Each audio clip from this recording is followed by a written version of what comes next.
Pemirsa, influenza A subtipe H3N2 kini mendominasi kawasan Asia Tenggara. Indonesia menjadi salah satu negara yang tengah dihantui penyakit yang dapat menyebabkan kematian tersebut.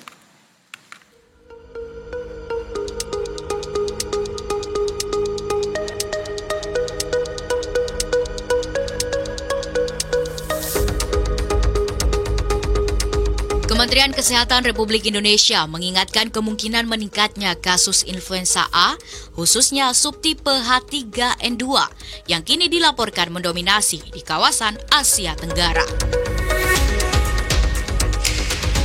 Mengutip data Organisasi Kesehatan Dunia atau WHO, Flunet Kepala Biro Komunikasi dan Pelayanan Publik Kemenkes Aji Muhawarman mengatakan kasus terbanyak paparan influenza di Indonesia juga dilaporkan berkaitan dengan varian influenza A H3N2. Diketahui pula tren kasus influenza A memang mulai dominan di beberapa negara, khususnya Asia Tenggara. WHO memang mencatat peningkatan aktivitas influenza A H3N2 di beberapa wilayah Asia Selatan, termasuk Asia Tenggara. Salah satu lonjakan terbesar terjadi di Thailand, dengan 61 kematian dari 702.308 kasus, sejak 1 Januari hingga 8 Oktober 2025. Dan pemirsa, pandemi COVID-19 yang sebelumnya terjadi bertahun-tahun membuat warga Indonesia trauma dengan hadirnya penyakit baru yang mampu menyebabkan kematian. Influenza A salah satunya. Dan kali ini kami akan langsung membahas terkait dengan persoalan ini lebih lanjut lagi bersama dengan narasumber yang telah terhubung melalui sambungan virtual, yaitu Hermawan Saputra selaku epidemiolog Universitas Indonesia. Halo, selamat malam Pak Hermawan.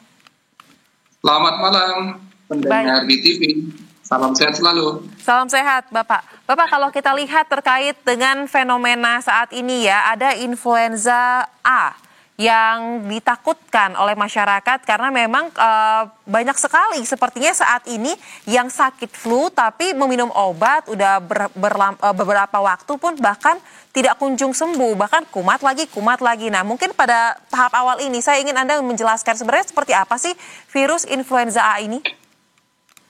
Ya, saya jelaskan dulu ya, strain virus influenza A ini itu bisa menjadi turunan dari beberapa tipe yang memang akhirnya disebut tipe. Pertama, ada juga yang turunan dari tipe H1N2 ya, yang kita kenal juga dengan flu babi. Ada yang turun dari H5N2 yang kita kenal dengan flu burung.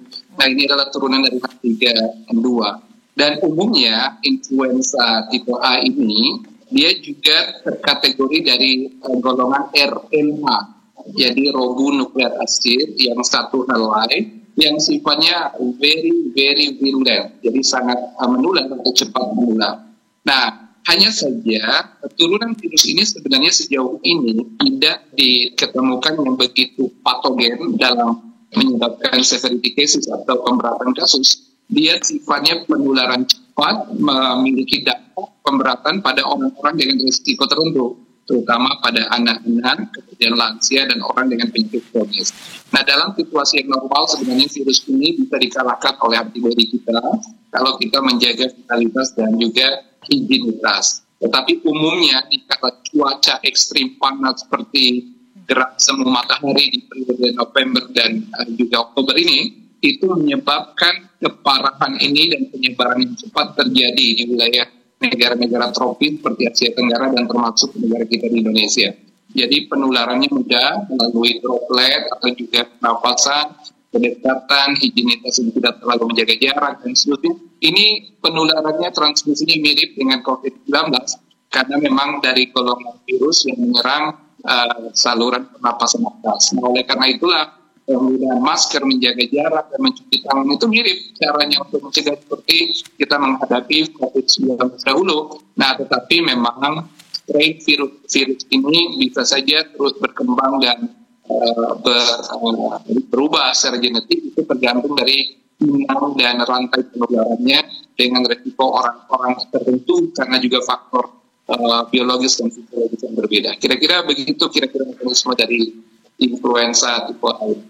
Baik, berarti dengan penularan yang sangat cepat dan cara transmisinya yang mirip dengan COVID-19, artinya terbuka kemungkinan akan terjadi pandemi lagi kah, Pak Hermawan, kalau begitu? Tentu istilah pandemi tidak mudah kita gunakan karena pandemi itu merujuk ke beberapa hal, tidak hanya berkaitan dengan virulensi, tetapi juga berkaitan dengan dampak sosial dan ekonomi. Istilah pandemi sendiri secara internasional disebut sebagai Public Health Emergency of International Concern.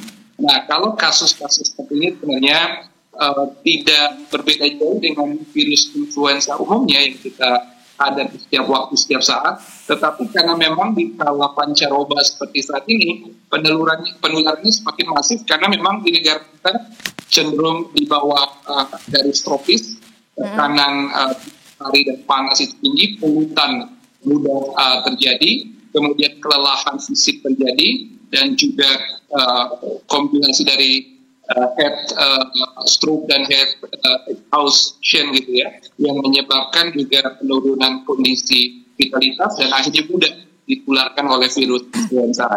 Tetapi saya pikir tidak terlampau berbahaya seperti COVID ya, dan turunan dari COVID-19, karena ini memang musiman, sifatnya penyakit musiman dan diberi level keparahan sedikit, penyebarannya lebih kuat karena juga kita mengalami cuaca pancaroba yang ekstrim, terutama di Oktober dan November ini karena berat semu matahari, terutama di rantai negara-negara tropis seperti kita.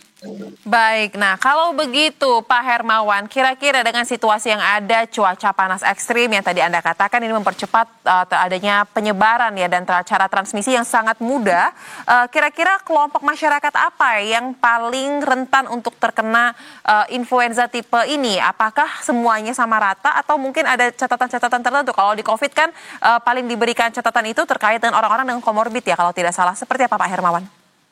Ya betul, mirip juga dengan virus corona penyebab COVID, ini juga virus influenza A ini juga berdampak signifikan terhadap orang-orang lansia, kemudian anak-anak cenderung balita, dan juga orang dengan komorbid. Orang komorbid ini biasanya usia di atas 45 tahun, kemudian punya riwayat penyakit seperti diabetes, kemudian hipertensi, apalagi punya riwayat penyakit paru, penyakit ginjal, gagal jantung, dan seterusnya, itu yang akan menyebabkan terjadi pemberatan kasus.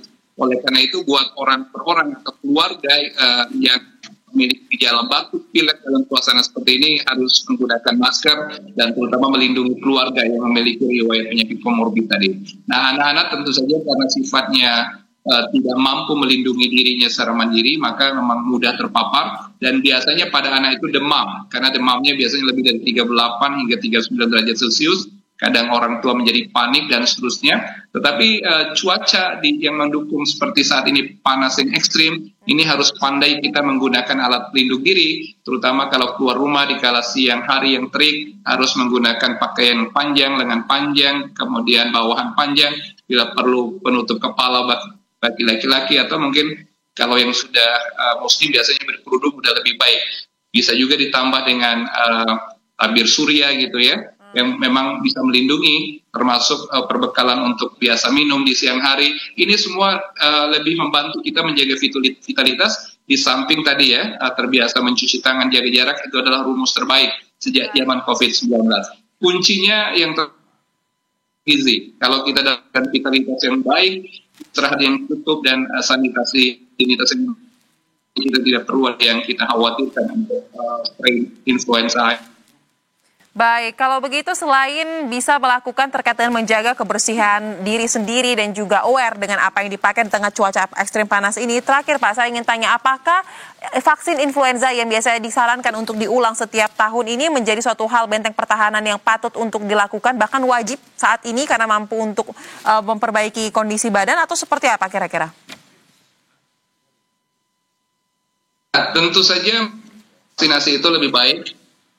Teman yang memang merasa dirinya mudah untuk terpapar risiko, kan untuk vaksinasi dengan vaksinasi masa tahunan, oke, silakan dilakukan.